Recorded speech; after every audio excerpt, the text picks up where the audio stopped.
Why am I in America? The Prophet ﷺ's companions left Mecca to go to a land that had no Muslims. We are in this country purely for the sake of Allah. The moment you make this intention, you will look at things different. People will meet you different. How could it be that your co-workers know you as a Muslim for 10 years, not once you presented Islam to them? You don't know why your purpose is here. You guys together, we are in this country for Allah. As we're here living in the US, what is our role now? What is the way forward? Let me just quote for you an ayah of the Quran, and I'm going to try to encapsulate it. Allah is saying, do not obey the disbelievers. Don't yield to them. And then He gives us the process of what to do next. وَجَاهِدْهُمْ بِهِ جِهَادًا كَبِيرًا. And so make jihad against them. What is your duty as a member of the Ummah now that you are also an American? Tell me about it. It is our physical jihad duty to fight the entire earth until we enter it into the Ummah. Talking about establishing Islam, and I think that's our jihad. To be honest, for us Muslims living in the West, our jihad is to establish the deen of Allah through all means necessary. And in Through all means necessary. Where have we heard that before? It's almost like it's written in some radical Islamist terrorist doctrine. No, that's right, because it is. It's absolutely written a foreign terrorist organization doctrine. Good evening, ladies and gentlemen, and welcome back to another episode of the Speak the Truth podcast. Got a lot of stuff to go over for you guys today. Media is whining and complaining about the U.S. Navy allegedly conducting illegal strikes down off the coast of Venezuela, blowing up drug runners because, God forbid, you hit a boat with more than one bomb and people die as a result of it. They might just have to try to call it illegal because, you know, if people are swimming in the water and they're out of the fight, well, then you can't kill them. Right? But they completely ignore the boat on several other things. So we're going to get into that today. Also, as some of you have so eloquently pointed out, I appreciate you guys. Let me skip the morning show. Ended up making it over onto Piers Morgan this morning, and then something else like extremely wild happened. I'm going to show you guys here in just like a little bit. So yeah, it's been a very good kind of day altogether. I'm excited to get into all of this stuff with you guys on top of more countries that the Trump administration has pretty much put a ban on, right? And the estimate of how many visa holders are going to end up like getting approved to come to the country with everything, well, it's pretty damn close to zero, right? And when I say pretty close to zero, I mean it's pretty much zero when we take a look at it. I'm not going to lie to you. It's pretty dang close. Anyways, you guys know what I'm talking about as far as like the boat strike and all that other crap goes, like down in the South. And here we're going to start, you know, before we get into that, what's his name? Senator Mark Kelly, you know, this guy right here, the only guy that has less hair than I do on the planet. He ended up jumping in today and coming back and answering more questions about his ridiculous statement, because God knows that we have to talk about this guy. I don't know why. President Trump is trying to silence me, threatening to kill me. Nope. And I think I can just stop right there. He claims that President Trump is threatening to kill him. Well, much like he claims that the only thing he tried to state was just something that was perfectly and completely and totally legal. He's now flying off the frickin' rails, and he's accusing Trump of doing exactly what we all know he is being accused of, only Trump didn't do that. He just quite literally quoted the law when it comes down to, he accused you of the crime. And the crime is sedition, and the punishment happens to be death. Sky God coming in, gifting out 20 Speak the Truth memberships, and Jay Colo coming in, becoming a true supporter. For saying what is true. And he sent his Secretary of Defense after me. No, and it's not going to work. You don't know that. Here's how we got here. A week and a half ago. I don't think we need to hear it. Everybody knows how we got here. There's no point, but here's the point that I'm trying to make right up here for you guys. Military law, the UCMJ, sedition occurs when a service member in concert with others creates revolt, violence, disturbance against lawful civil authority with the intent to overthrow or destroy it. It is punishable by death or other punishment as determined by a court martial. So what Trump ended up putting out was literally quoting the law. So yep, Kelly's losing his dang mind. That's what he's going off. He's also got several other quotes that are out there floating through the media talking about how, the National Guard, he's going to use this incident, and the National Guard is going to end up getting purged into town and all sorts of other stuff. And I think the guy's just like a freaking nut job, if you ask me. And I think he's going to end up getting slapped. He might get brought up on charges. They might throw him to freaking trial to the court martial, or they might try him underneath federal law. There's several other different like routes that they can go other than dragging him out of the Senate and throwing his butt back in uniform and having Hegseth do a uniform inspection like he threatened to do. I doubt that's going to happen.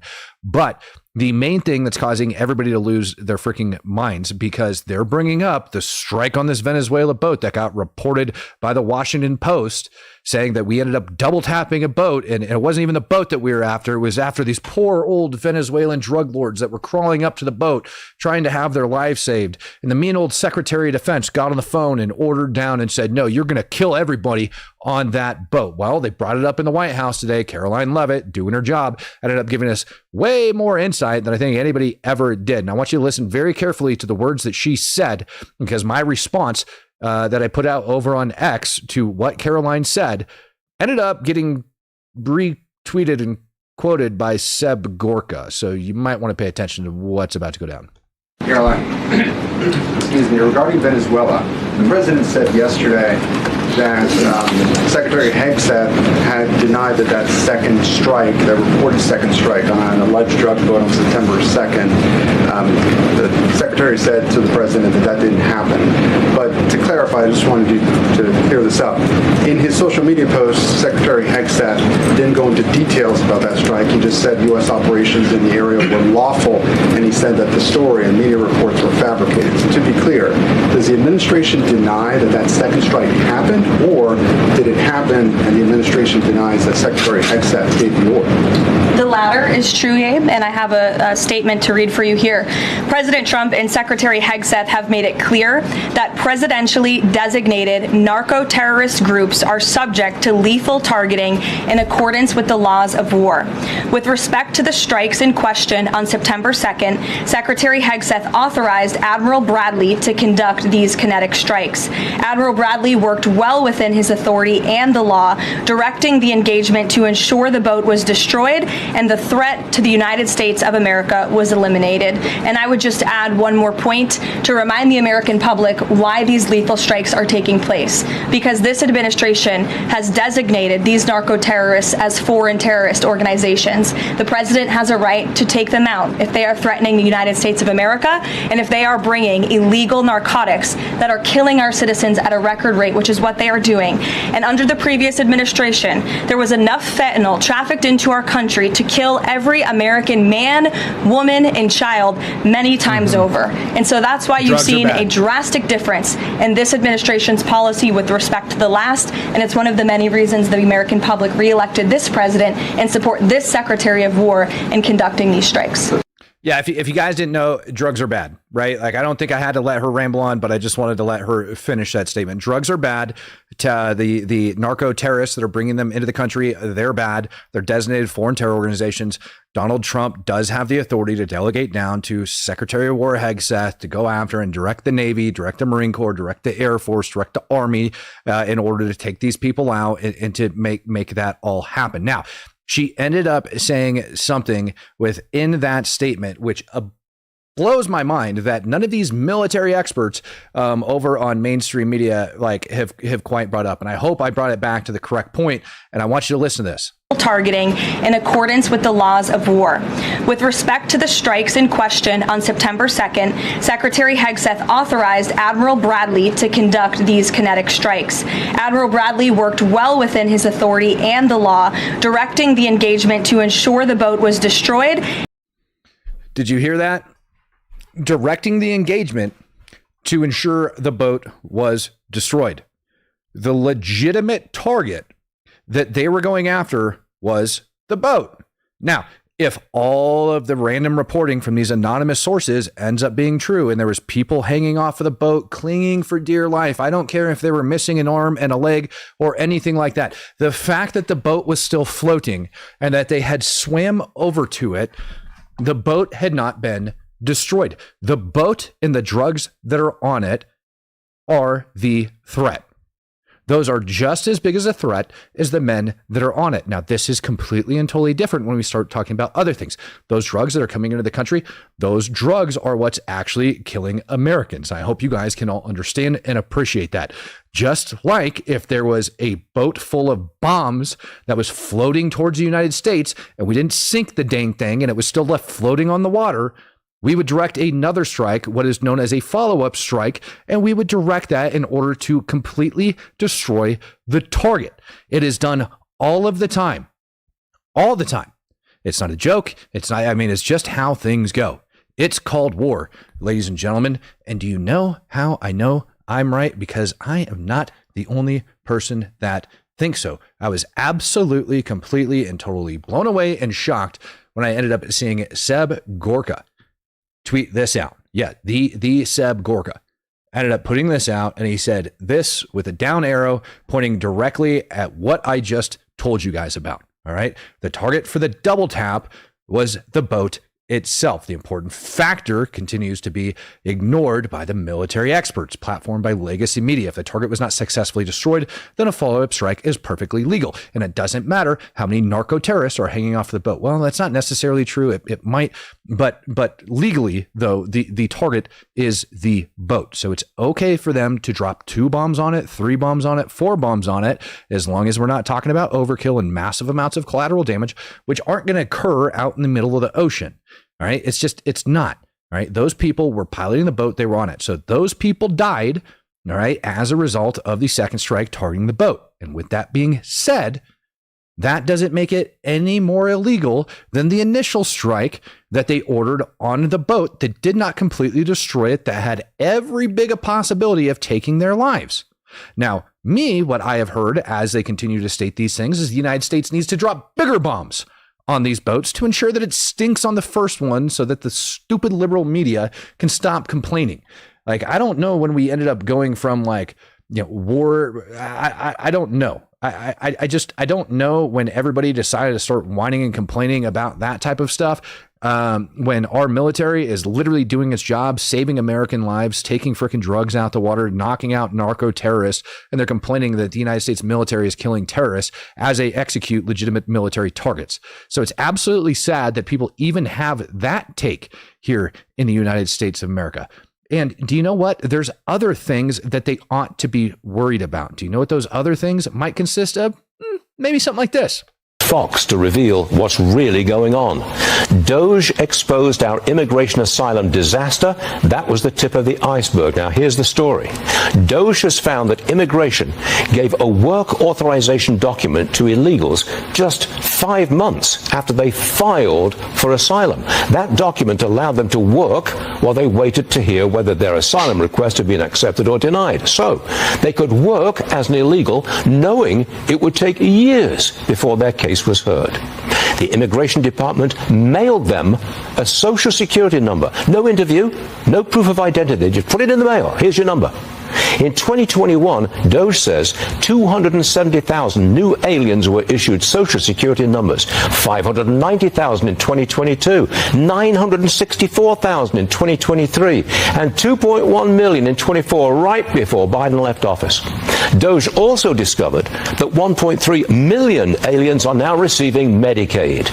Millions received driver's licenses, some registered to vote. I don't even care about the rest of that. I just want you guys to pay attention to the number of Social Security numbers that were issued. Well over 4 million. 4 million Social Security numbers. Do you know what you can do with 4 million Social Security numbers? Holy freaking crap. I'm going to show you guys here in a minute, and the amount of fraud that ended up coming out of it, the amount of funding that ended up going into terrorism because of it, all of it is 100% the fault of the previous administration. And this is crap that is going on here in the United States. Castle Survival says, Matt, would you blame those who take breaks for their own mental health? Say, leave geopolitics for a bit, then come back when better. That's me, to be honest. Castle, no, I would never blame you for that whatsoever, man. Like, doing this job, brother, like, I get mentally exhausted, to be perfectly honest with you. I get extremely mentally exhausted. So if you're feeling that and you need to take a break, dude, take a knee, drink water, face out, pull security, do whatever it is you need to do, and then come back when you're good and ready, man. Right? But yes, Those are the numbers that are currently being reported thanks to Doge. Over 4 million Social Security numbers issued out underneath Joe Biden to illegal, undocumented citizens here in the United States of America. Excuse me, non-citizens. All right, non-citizens. We're giving those Social Security numbers away, and I think the last number that ended up getting put out was something like 500,000. I remember thinking it's a little low. You know, I reported on it because that was the number that ended up coming out at the time, was like 400,000 to 500,000. But yeah, no, 4 million. Like, so it's a hell of a lot bigger. And then probably one of the most annoying things is I ended up coming across this today. All right, Minnesota staff fraud reporting commentary. They have 0 followers, and they claim themselves to be like a part of the Minnesota Department of Human Services. And they say, we are overwhelmed by the interest the nation has shown and the fraud occurring in Minnesota. Population-wise, we are small, but Health and Human Services fraud in our state exceeds that of much larger states like California, New York, Texas, and others. Well, Tim Walz makes all manner of incorrect statements about Minnesota leading in one way or another. What we really lead in is failure of governance. Walz has turned Minnesota into a failed state with deteriorating infrastructure, education, economic, blah, blah, blah, blah, blah. For many years, we reached out to every source available to get us attention on and help to stop fraud. We are lucky to get the Office of the Legislative Auditor Fraud Committee, certain news outlets, and many fine politicians to help shed light on the matter. Unfortunately, only one DFL member showed interest in the fraud, blah, blah, blah, blah, blah. But many thanks to those who have supported us over the years. It's been an uphill battle that is without certainty. So what are they talking about when it comes down to him? Boom, that. Right, here is your fraud waste tracker 2019 to 2024. That is all of the money that ended up getting put out over inside of Minnesota. And what do we have over inside Minnesota? Well, we have a huge Somali population. We've got lots of businesses that were stealing money from the federal government via fraud. And some of that money ended up making its way over to Al-Shabaab. I'll play that for you here in just a little bit. Castle coming in again. He says, thanks, Matt, for those who listen in but are feeling overwhelmed. How would you say they could stay updated and aware, yet not buckle mentally? Castle, dude, that is an excellent question. Ladies and gentlemen, drop those comments down there for Castle Survival. Help him out with that as we continue to go through this. Now, fraud in Minnesota's Somali communities. They're pretty bad. And why am I pointing on this? Because Donald Trump had came out and he's basically like, we're sending all of them back. Right? Like cutting them all off, all the visas, 100%, like done with this crap.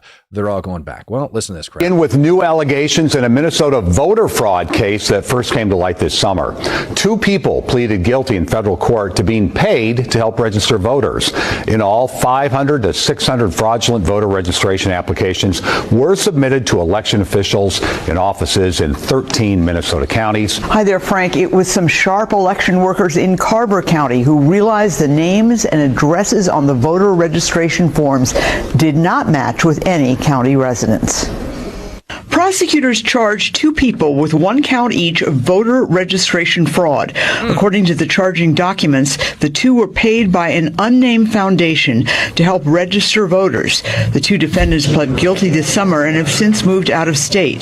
The scope of the 2-year FBI and state investigation was not previously known. And it's very significant that they said today it was 13 counties, between 500 and 600 fake voter registrations. And that's just from 2 of the independent contractors that worked with this group. Great. 2 independent contractors that were getting paid to go around and collect up all of these things and send them out, right? So voter fraud. That's one instance of some of the crap that's taking place over there. There's more of it that's actually taking place over there as well. Let's talk about some more money due to a DOJ investigation. All right. That tax dollars that ended up over with Al-Shabaab coming out of Minnesota. Terror group linked to Al-Qaeda. Justice Department says it will take a look. National correspondent Jeff Paul has details.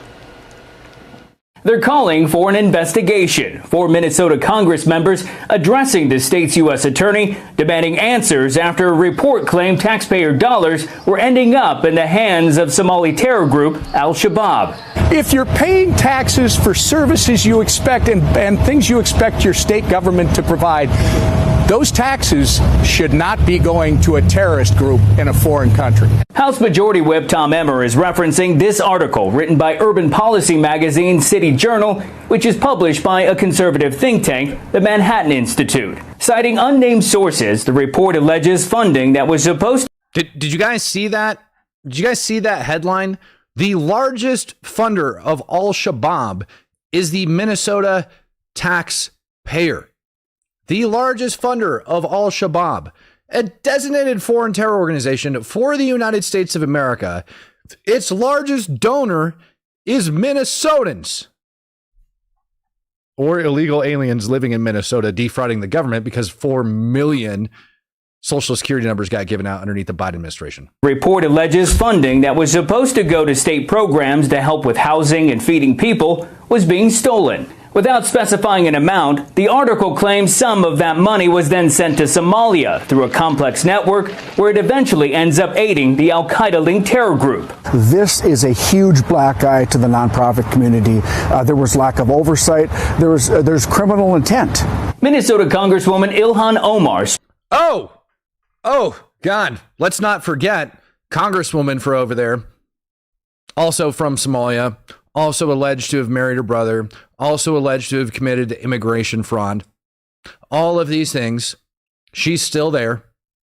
And it's no surprise that this crap is happening over in her state. By the way, the government now states that over $1 billion in fraud came out of Minnesota. $1 billion.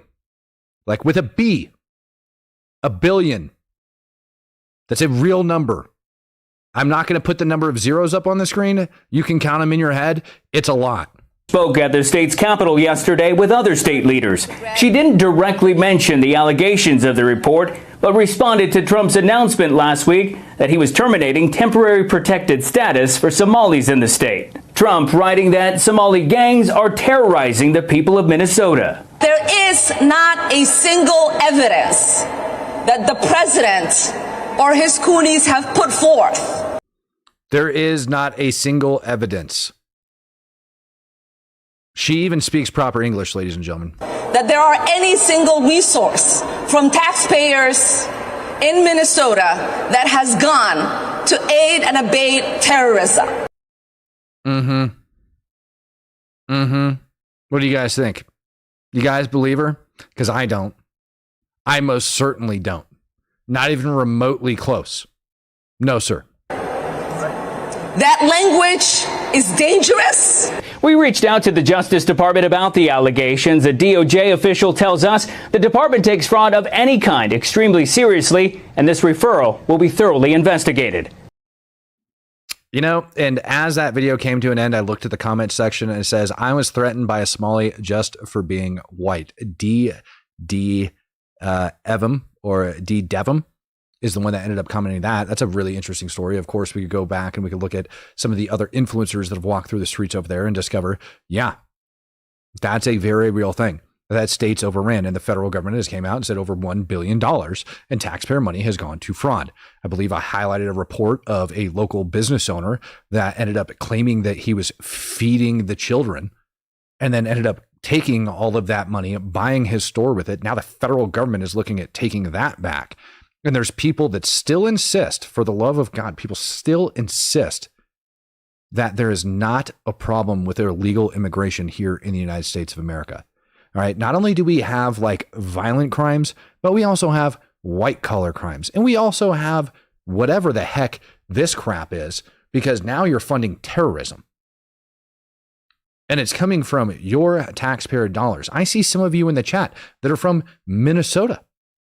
And let's say it didn't even go to Al-Shabaab. Let's say that money defrauded the government and it went to Somalia. Does that make it any freaking better? Does it really? My answer is no, it doesn't. And this crap needs to stop. Our country is broke. People are broke. We can barely afford to live in this dang country. And they're taking our freaking money and shipping it overseas. Castle Survival, when was the last time you rested from this? I don't, to be perfectly honest with you. No, I take that back. On Sunday, I did. I ended up resting on Sunday. I actually spent a very, very long time on Sunday just being able to sit down, decompress, and read the Bible. Praise God. Like, that's what I did with my Sunday. Like went to church, came home, made lunch. Went to church, hung out with my kids, came home, made something to eat, and like sat down and just read the Bible. And I know you were asking on things that like help calm your mind. I would present that to you, good sir, because there you can get good rest. That's what I'm going to throw out. It's never going to fail you. It's always going to be there. It for your audience perfectly, Sean. This was not a loophole. The Biden administration, Secretary of Homeland Security Alejandro Mayorkas, devised a scheme to fly illegal aliens into the country and then to escort them en masse across the border by the millions, and to give them something known as parole, which gives them a work permit, which gives them a social security number, which gives them access to the voting booth. This was the plan all along, to get them here illegally so they can get free government benefits, get hooked to welfare, and be able to participate in American elections. This was an attack on democracy by the Democrat Party. It's the same attack that we see, Sean, when you have California, a sanctuary state, that is refusing to turn over even illegal alien criminals and gang members to ICE. So these are illegal aliens in California who have been arrested by California police, by California law enforcement for serious crimes, for crimes against children, for felonies, for crimes that threaten public safety, and they are refusing to hand these criminal illegal aliens over to ICE. Instead, they're freeing them back into the cities to offend and offend again. By any definition, what California is doing is criminal. It is a violation of our laws. It is one of the most heinous things that I have seen in my entire... Yeah. So the catch here is it's not just California that's doing this crap. All right. He might be raging about California in that clip, but the same thing is occurring in states all across the United States. Places like North Carolina, California, Minnesota, Colorado, Oregon, Washington. All of these freaking states is a huge, huge, huge, huge problem. And I think they're all losing their minds and they're freaking out because they know that when we start cracking down on this, if voter ID gets passed, if all of that stuff ends up happening, it's all going to go away. The United States itself has itself been like a freaking money laundering facility for overseas via USAID, taxpayer money, freaking fraud, all of those things. It is insane that we allow this to happen inside of our own country, and we shouldn't. We shouldn't. As a matter of fact, we absolutely shouldn't. And people are complaining even more so about kicking out the what do you call them? Kicking out the Afghans that are here illegally. But those of you guys that know, I went over on Pierce Morgan today. For some reason, this is also a big deal. I'm going to play for you guys this clip from Pierce because I want you guys to hear this. Right? There's no point in redoing it if I've already done it. Don't do something if it's already done right. So here's that statement on that because people are all upset about that. So not only are they ticked off about us kicking out people that are defrauding our government, funding foreign terror organizations, voting illegally, committing felonies by re-entering the United States after they've already been kicked out. We have people that are upset that we need to properly vet Afghans. Now, I've laid out a very good case for it over here on this podcast, and I'm going to do it again for you guys right now. What happened to the two National Guardsmen was clearly an act of terror. 100%, make no mistake about it, it was an act of terror. And just because he ended up serving with U.S. forces over inside of Afghanistan for a period of time doesn't ensure that he is not going to commit acts of terror. At one point in time over in Afghanistan for a very long period of time, we ended up having something called the Guardian Angel program, where we would have to have soldiers dedicated to watching our backs at all times 24/7 to make sure we weren't getting shot in the back. These were known as green on blue incidents. They were profound. They were happening all the time. One of our officers ended up getting shot in the head while he was on a Skype call with his wife, right? The guy ended up walking in to the place where he was making this phone call and shot him right in the back of the head, right? This is not an isolated incident, seeing things like this happen. And it's also not the only time, all right? And we are not painting all Afghans this way. I was talking to a man who I signed his SIV paperwork to come into the United States of America that I know is a good, honest, hard-loving, hard-working citizen. A lot of these people have done more for the United States of America than most Americans. However, that doesn't take away from the fact that they were not vetted and that we did have terrorists come into this country. Joe Kent went before Congress and testified and stated that we've had thousands of known terrorist affiliated Afghans come into the United States of America because they were not vetted. I've interviewed the soldiers and Marines who are on the ground at Kaya over in Kabul, and they will tell you that they weren't even given proper training on the paperwork that they should have been screening before they were coming on the base. And then you had members from the Department of State that would walk up to them and tell them, forget about the paperwork or add different things going on to it. It was an absolute joke. And so, yes, we do need to make sure we're going through, and we do need to make sure that we're properly vetting these people. It's not an attack on the Muslim community. It's just a fact. But U.S. Matt, isn't destabilizing the Middle East. You've given some fascinating background there and some color to it.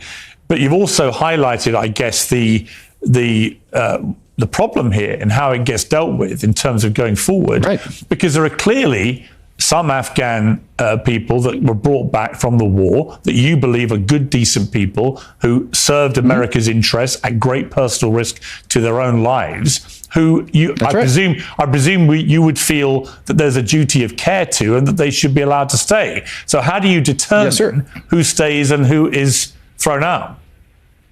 By doing the proper due diligence. People that got on the airplane that had photocopies of somebody else's paperwork have absolutely no business being in the United States of America. And unfortunately, because of Joe Biden, we have to go back and check all of this paperwork to make sure the right people are here in this country. I spoke to one of those Afghans just the other day who's here living in the United States of America, and he's just as pissed off as everybody else in the country because these jihadists are wrecking the United States and are trying to kill Americans.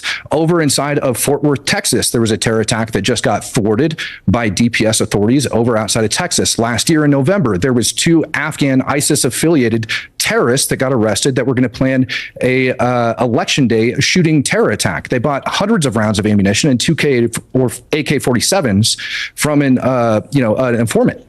And so again, they just got busted and they got sentenced last week. Now, Trump came out on, Friday, and he said on Friday that we're going to be looking over everybody else's paperwork. And then all of a sudden, this terror attack ends up happening, right? So it was a Friday before the terror attack. Trump had came out and said that. And it was 2 days after the sentencing for one of those terrorists. This is not an isolated incident. It's 100% the fault of the vetting of what took place on the ground. Pierce, not just me, but tons of my brothers ended up getting signal messages during the Afghan withdrawal telling us that we'd get paid thousands of dollars if we had an active passport and we could get our butts to the East Coast. That's how piss poor this operation was planned. I don't know what else to tell you guys about that, man. I really don't know what else to tell you guys about that. Yes, every single Afghan that's here inside of the United States of America, and I promise you, the ones that have good paperwork are going to be just fine. They're not going to go anywhere. They're not going to get deported. They're like, again, as long as they're good. For your audience. Hey, I didn't tell you to talk. Shush. As long as they're honest and as long as they're doing everything correct, everything will be just freaking fine. Now, with that being said, we do need to look not just into those people, but we also need to look into everybody. And I told you guys, and somebody even said it in the comment section. I'm trying to remember what her name was, but she said, Matt, it's not just a billion, it's billions, like plural, like multiple billions of dollars, like a lot of money coming out of Minnesota. And it all starts with things like this. Now, if you guys were over in the Discord session with me this morning, you would have heard this, right? But there was, I think, maybe 40 of you guys because I just did a quick impromptu Discord session real quick in the morning. Right. So if you're one of those 40s, bear with me. If not, yeah. 11 Investigates exposes yet another state program designed to help people in need being ransacked by alleged fraud. AJ Legault continues to follow where your tax dollars are going in his multi-year investigation, Recovery Inc. So there's this company that built under my insurance named Action Therapy LLC. They're based in Minnesota. A Minnesota man takes to TikTok in a series of videos. Y'all just look at the numbers. And he emails Care 11 Investigates alleging Medicaid fraud. They're billing. Never been there before. Never even heard of it until recently. Muhammad Ali said he'd never heard of Action Therapy until he requested his insurance bill. Can we just pause for a moment and appreciate the fact that that man's name is Muhammad Ali? Thank you. Billing records. His Medicaid coverage is through taxpayer-funded Hennepin Health. When he got his records, he discovered in just 9 months, between August of 2024 and May 2025, Action Therapy billed $211,000. That's one man. That is one man. Just one. $211,000. It was not all approved, but the records show they were paid nearly $85,000, he says, for doing nothing. They run up them digits, man. Muhammad currently lives in Kenya, but still questioned the charges in his name. Abbas Farah with Action Therapy emailed him, blaming the billing on a clerical mix-up and promised a full internal review. Back-to-back days. So, an $85,000 clerical mix-up. That's what they are alleging. Not to mention the $200,000 of clerical mix-ups that continued to get rejected. And I wish that was all to this story. But wait, there's more. Who is Action Therapy? When Carol Levin first started investigating back in June, this was their website. It claimed they are psychotherapists. Right away, we found red flags.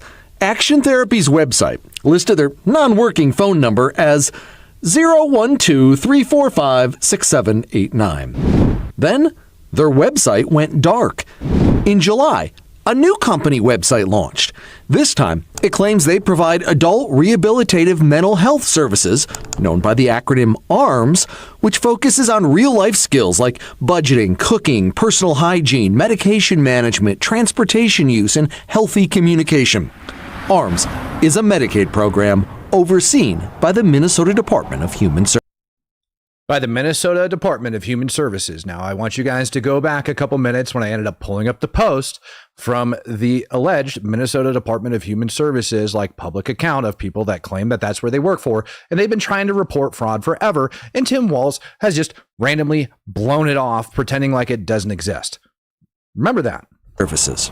The ARMS, or the Adult Rehabilitative Mental Health Services Program.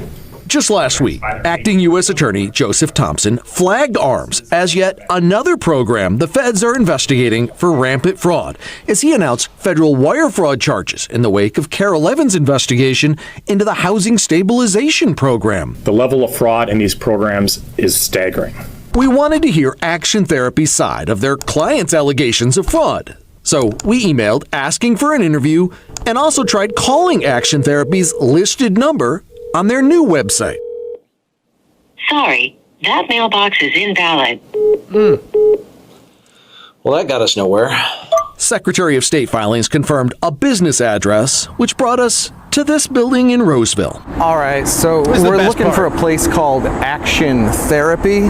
But here's the thing, I'm having a sense of deja vu. I've already been to this address and this exact suite number months ago when we were looking at a housing stabilization company called Liberty Plus. Our investigation into housing stabilization fraud found Liberty Plus was a fly-by-night company with a website that listed employees with stock images of people named caregiver. You guys see this crap?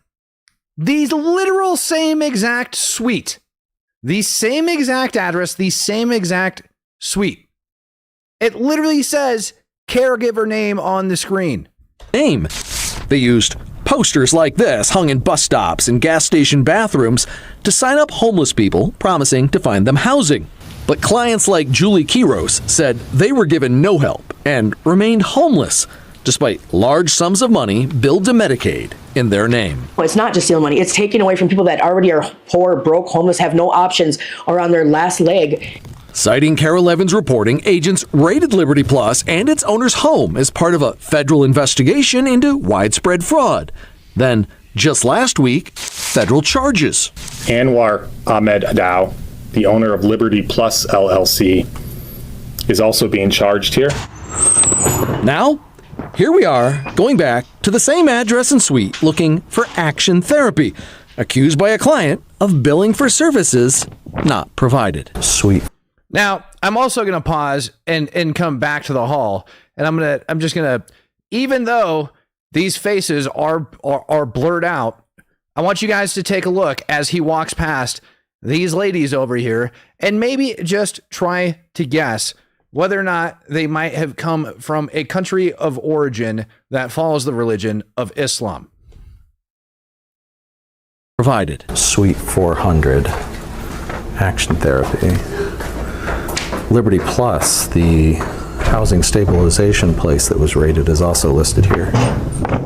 Suite 400 is actually filled with small, individual office spaces which rent for less than $300 per month. After wandering empty hallways, we spotted a sticker on a door. It says Action Therapy. The lights were off, the door was locked. Our questions for Action Therapy unanswered. All right, well, let's get out of here. Looks like a dead end again. You guys, look at this freaking sign of this business. Now, maybe they're all legitimate businesses other than the couple that they ended up naming. But how many times do you think this process ended up repeating?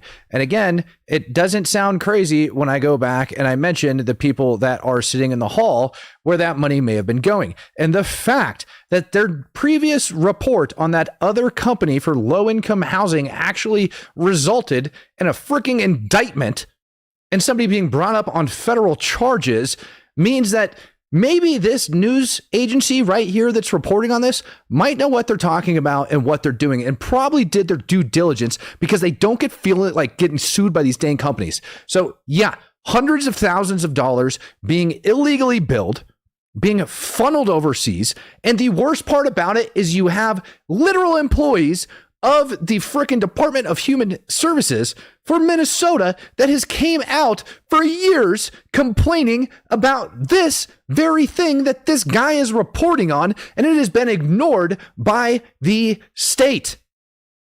It has been ignored. And who heads up that state? Ilhan Omar. She's a rep. Also, oh, by the way, Tim Walz. Thank God that guy didn't end up getting into the freaking White House. We'd have had freaking Vice President Biden 2.0 with crackhead kids appointed overseeing oil companies overseas and running freaking meetings with China. Like, this is insane.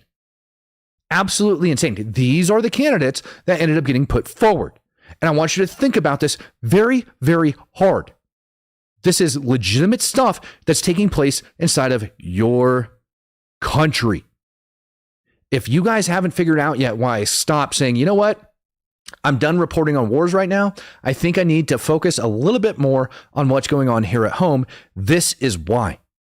Because I'm tired, ladies and gentlemen, just like you are, of working my butt off, sending money to the federal government, and having to get sent overseas to Somalia to support al-Shabaab. I want you to think about that. Think about that crap. Money that you guys donate here in the chat, I got to pay taxes on. After YouTube takes their chunk and all that other crap, I pay taxes on. And that money that you guys donate to me, when you spend your money and you say, I love Matt, Matt does a good job, I'm going to send him a super chat today and just bless his life a little bit and make his life that much easier. That money that I then have to take and cut a freaking check off to the feds ends up making its way off over into terror organizations. That is disgusting. Absolutely disgusting. And we're allowing it to happen at an alarming rate. And people inside of the United States seem to think that it's okay. Absolutely okay. Well, Trump had enough of it. Your administration made a lot of moves throughout the last few days after we know that Afghan national is the suspected shooter of these National Guardsmen. The people that shouldn't be in our country, that's right. So you announced that asylum. And that includes Somalians and it includes plenty of others. How long does your administration plan to pause asylum into the U.S.? I think a long time. Can you give any kind of time? What's we don't want those people. We have enough problems. We don't want those people. Is that a year, 2 years? No time limit. But it could be a long time. You said that. We don't want those people. Do you understand that? I understand. Do you understand that? I understand. Who are you with? I'm with News Nation. Sorry. Okay, My name's Libby D. News Nation. Great. Let me just tell you something. We don't want those people. Does that make sense? You know why we don't want them? Because many of them are no good and they shouldn't be in our country. What do you mean by those people? Can you clarify? People from different countries that are not. What do you mean by those people? He literally just told you. He literally just told you that many of them are no good and need to go back to where they came from third world countries. Not friendly to us and countries that are out of control themselves. Countries like Somalia that have virtually no government, no military, no police. All they do is go around killing each other. Then they come into our country and tell us how to run our country. We don't want them. tend to agree. Not to mention, we got plenty of people inside of other states like Michigan that scream death to America and everything else. Well, Secretary Kirsty Noem just a couple hours ago ended up putting this information out, blow it up big on your screen. I met with the president. I am recommending a full travel ban on every damn country that's been flooding our nation with killers, leeches, and entitled junkies. Our forefathers built this nation on blood, sweat, and unyielding love of freedom, not for foreign invaders to slaughter our heroes, suck dry our hard-earned tax dollars, and snatch the benefits owed to Americans. We don't want them, not one. And she's right. And I agree with her. We don't want them in this country. They can go back to where they came from. I don't want them here. You don't want them here. They should go back. It's just a simple fact. Mallory says the fraud in Minnesota sounds quite a lot like the Britta Nielsen case from Denmark, where a public servant defrauded and stole $18.3 million US dollars from public pension services. Freaking, that doesn't surprise me at all. Mark says the gallows fund. Yeah, I agree with you. I think we need to bring back public hangings. Like, that's not a joke. I think we need to have public hangings in this country again. Like, we'd have a hell of a lot less crime if people actually saw what that looked like. The perfectly okay seeing Charlie Kirk get shot. Well, maybe we ought to take their dang heroes and have them get freaking hung in public. That's just me. That's what I think. I think they ought to get freaking shot. I think they ought to get hung. I'm perfectly okay bringing back firing squads as well. Walter Kurt runs WC Dispatch. Really intelligent man, does a hell of a lot of good stuff. And he's a political commentary and he does his due diligence. That's why I will quote Walter here. He says 85% of U.S. visas go to third world, and Trump says he's ending them. What Trump floated isn't a flourish. It's a political grenade with the pin already pulled. For 2 decades, Washington quietly routed roughly 85% of our legal visas to the third world, according to DHS. So when Trump says he's ending third world immigration, he's not trimming the branches. He's cutting down the entire tree. It amounts to a halt of legal immigration as DC class has engineered it. And I tend to agree with him. Right. But the fact is that it's not even 80%. It actually dwindles us down to like 5% or something ridiculous. Like the halts that they ended, like pretty much nobody's coming to America anymore. Like that's what this stuff from like Trump has done today, and Secretary Noem and everybody else is just like, you know what, full stop. Everybody can kiss off, minus some very extreme cases. I think they said from South Africa where people are literally being like persecuted, right? Like the Afrikaans down in South Africa. Other than that, full stop. Now, for everybody that thinks that this isn't an issue, right? We pointed out illegal immigration and all this other crap. And I've said for a very long period of time, right, that culture is not compatible with the United States of America. And unless, in my opinion, you've got somebody that knows you and personally is vouching for you, that in no way, shape, or form should your butt be coming back over here into the United States. You want to know why? Pretty troubling story. On the steps of a church in South Nashville, a woman died after being sexually assaulted while she was unconscious. Our Dryden Quigley talked to people who work just feet away from where this happened. It was actually the Nashville Fire Department that was driving by around 9:30 last night when they saw the sexual assault taking place right here on these church steps. Security video that they have captured everything that led up to it. Just before this, police say the church's cameras show a woman walking unsteadily towards the steps. A man who they say is 39-year-old Mohammed sits down beside her and tries to touch her as she pushes him away. Then they say she starts to go in and out of consciousness. That's when Mohammed picks her up, then repeatedly assaults her. The fire department stepped in and she was taken to the hospital where she died. Pretty troubling story. On the steps of a church. Just want to throw that one out there. Mohammed picking up woman staggering, took her to the hospital, and she died. People don't want to sit and recognize that this stuff is an issue. They want to pretend like it's not taking place. Legacy media outlets want to focus on false narratives about the U.S. Navy sinking boats and frickin' Russiagate and all sorts of other crap. This is absolutely disgusting that the United States is ignoring all of this crap. Billions, according to, I want to say her name was Mary, at least $1 billion that I'm aware of, in fraud You got hundreds of thousands of dollars being pumped overseas to Al-Shabaab. U.S. literally as the largest funder of Al-Shabaab, the Minnesota taxpayers, not even like the United States, just the people in Minnesota, just the people over in Minnesota, hundreds of thousands of freaking dollars. Pisses me off. And then we have stuff like this.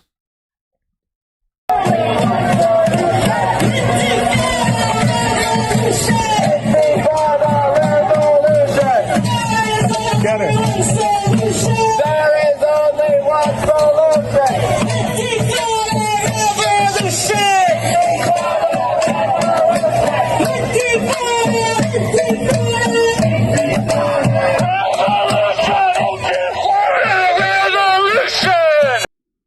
Intifada revolution. For those of you who are unaware, let's just get these like privileged women that live in America that have absolutely no idea what they're talking about. Let me break it down to you. Between the first and second Intifada, over 1,200 Israelis got killed by radical Islamist jihadists that poured into Israel and murdered them.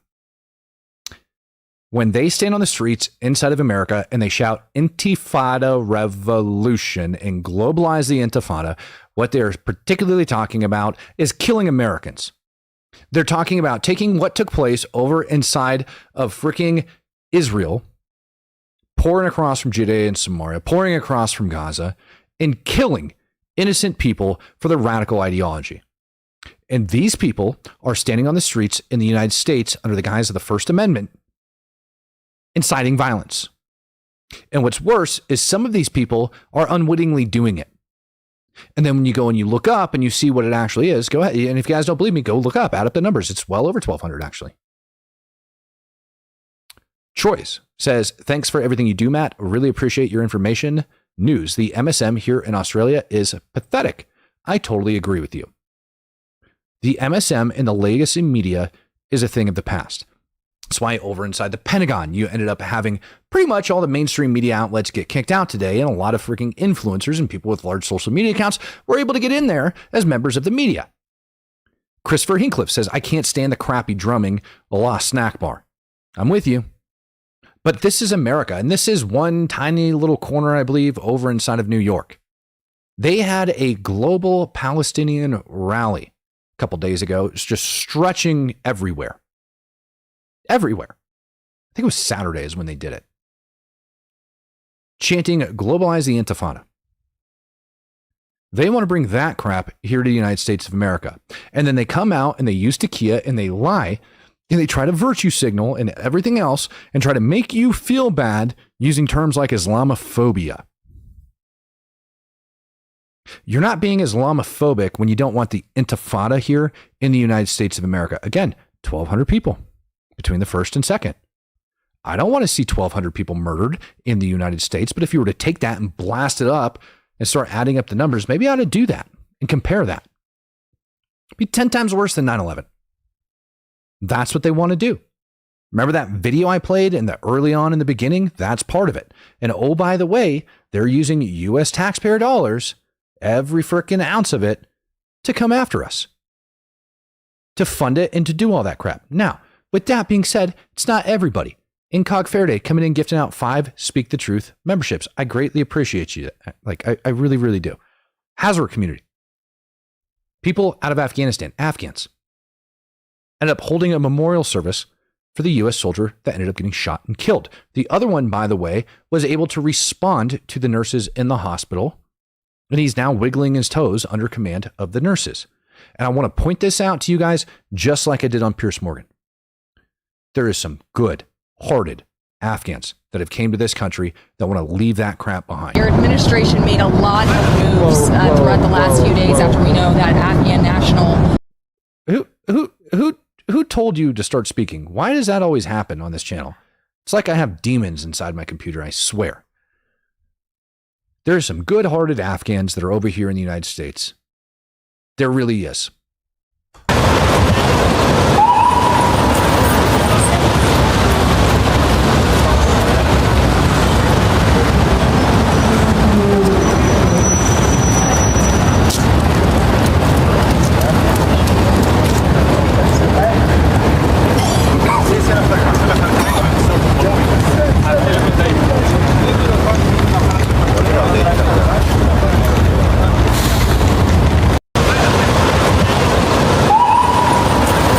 You guys see that?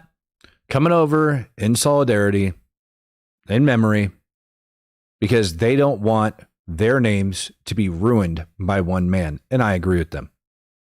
But they also know exactly what they left behind from their country. There's a reason they fled it. There's a reason they came here to the United States. Good chunk of them. They don't want that crap in this country any more than you. And if you don't think they want the government to make sure that those terrorists didn't make their way over here, you are dead wrong. I'm sure you can find a couple of them that are like, no, this is crap. You're targeting us. Great. Well, they've been indoctrinated by the media. If you're here legally, amazing. You're going to be able to stay. If you're not, and you stole somebody else's paperwork, or you just randomly jumped on a plane and you had no claim for an SIV, you weren't working with the United States of America, you didn't do it long enough, or your service, quite frankly, just didn't qualify, you're probably going to get deported. And I highly doubt they're going to send you back to Afghanistan, because then the Taliban is just going to murder you. They're going to look for another country to take in. I'm sure Macron would be more than willing to do it at this time. He's already screwed, right? At least, I mean, he took in Palestinians, for crying out loud. I think this one will be okay. Tom Bone says, never thought I'd live to see the day that our enemies blatantly announce their presence without conscience. Neither did I, man. I never thought I would see that day either. I never thought I'd see the day that we would have people dressing up as freaking terrorists here in the United States. But here we are. They're absolutely doing it. And by the way, as all of this crap is going on, we've got two other major things. We've got Trump that had talked to Maduro, actually confirmed to have a phone call with them, and allegedly Maduro wanted him to hold off from conducting strikes. U.S. government might start conducting airstrikes. They ended up having like NOTAMs issued. Trump said, consider the airspace over Venezuela closed. Well, they're launching, what is it, like Su-22s or something like that over Venezuela, flying them around up in the freaking sky as if they're going to be able to stop the United States Navy. Not going to happen, friend. I promise you that, if we decide to go in and bomb things. We got some crazy aircraft that I don't even think the world is aware of yet. And once those things come out, they're coming out. Russia sending in diplomatic flights over into Venezuela to get their people the heck out of Dodge. And by the way, Russia and China want nothing to do with it. They've had influence over there for years, military, politicians, etc., embedded within that country. And they're pulling out, they're tucking tail and running, and they're not even offering a defense pact with Venezuela. It's very likely that in the next couple days, maybe week to 2 weeks, who knows? You know what I mean? Like, they're not going to announce it. We're not going to tell anybody. You're just going to wake up one day and bombs are going to have been dropped over inside Venezuela. For the first time in a very long time, the United States might actually be bombing a country in the Western Hemisphere. And when we do that, there's a very high probability that you're going to have some local nationals that are going to rise up, get Maduro out of power. He's going to be gone. And that is actually a very good thing. People are complaining because they're saying Trump is connected to him to a drug cartel over there. Now that cartel is a foreign terror organization. So now he's able to kill Maduro. Okay. What's your point? We're tired of this crap in the United States. By the way, it is unreal how many illegal Venezuelans are here in the United States of America as well. It's not like it's one or two, ladies and gentlemen. Like, as a matter of fact, like Chicago had an entire program set up for the illegal Venezuelans going in there, giving out tens of thousands of like over $10,000 per Venezuelan. I actually think it was like right just under $20,000, like $19,000 worth of aid to them just for moving into Chicago within itself. Maduro, you think he gives a crap about any of these people? No. He's dancing. He's singing on stage. He's been singing John Lennon, and he's trying to rally the troops like he's going to survive this entire thing. Trump said, you know what? You, sir, are still going to have a bounty. It's still perfectly acceptable to kill you, but we'll give your wife and your children a pardon. Don't worry about them. But you gotta resign. You gotta get the hell out of there. He turned it down. He's not doing it. So what do you think's going to happen? I think we're going to go after him. We're going to start bombing those different locations and everything else. Meanwhile, we also have to talk about what's going on with Ukraine and Russia because, well, Ukraine and Russia have a hell of a lot of problems over there as well. They're supposedly working out this peace deal. Zelensky came out and said, look, the United States looked over what I had and they're kind of happy with it. So now it's got to go to Putin and Putin's got to approve it and all this other garbage as well. What do you think? Think that's going to be any good? I don't think Putin's going to agree to it. As a matter of fact, Putin actually came out and ended up drawing new battle lines, calling it like his version of the DMZ, if you will, the demilitarized zone, cutting off chunks of eastern Ukraine, saying that this is ours now. This belonged to Mother Russia. No, Putin doesn't want to make peace. Meanwhile, 3 ships from his shadow fleet have been sank. Turkey actually came out and freaking condemned the attacks that ended up taking place off of the freaking waters, off the coast of Turkey, where 2 of the vessels were knocked out. 1 got knocked out off the coast of South America. And the EU is up in arms. EU wants to make sure that if Putin is going to demand that Zelensky's military be limited, that absolutely, if for some reason he agrees to that, that freaking Putin is going to have to limit his military as well. Well, you think Putin's going to go for that? Absolutely not. Ladies and gentlemen, it might be a quiet day here at home, but I promise you, if it doesn't pop off in 2025, 2026 is going to be a wild ride. And I highly suggest you strap in, because here in the United States, they're about to start cracking down on illegal immigration. We're about to start cracking down on these cartels overseas. Mexico, just to the south of our border, has a buttload of problems politically and with the cartels. And you can sit here, Venezuela 87, and say, we're not inside of Ukraine, but I promise you the stuff is going to make its way over here. And it already has. You just don't know it. And when it does come, you're going to be caught off guard, which is why everybody follows this channel who follows this channel. And I encourage you guys, please, ladies and gentlemen, like, share, subscribe, do all of those great things. And I love you guys so, so very much. Hollywood Marine, I want to thank you for coming in and gifting out 10 Speak the Truth memberships. Greatly appreciate you, brother. Everybody else who has come in and donated today, thank you guys very much. Thank you guys for literally everything that you do for this channel and continue to support. I will see you guys right back here bright and early tomorrow morning on the Speak the Truth podcast. Peace, love, happiness, and God bless. I'm out of here. Good morning. So today we meet with the defense ministers of the European Union, and we have 2 broad topics. One is how to further support Ukraine, and the other one is on our own defense readiness and defense capabilities that we need to build up. It is clear that Russia does not want peace, and therefore we need to make Ukraine as stronger as possible in order to them to be ready to stand up for themselves in this very, very difficult time. It could be a pivotal week for diplomacy. We heard yesterday that the talks in America were difficult but productive. We don't know the results yet, but I will talk to the defense minister of Ukraine and as well as foreign minister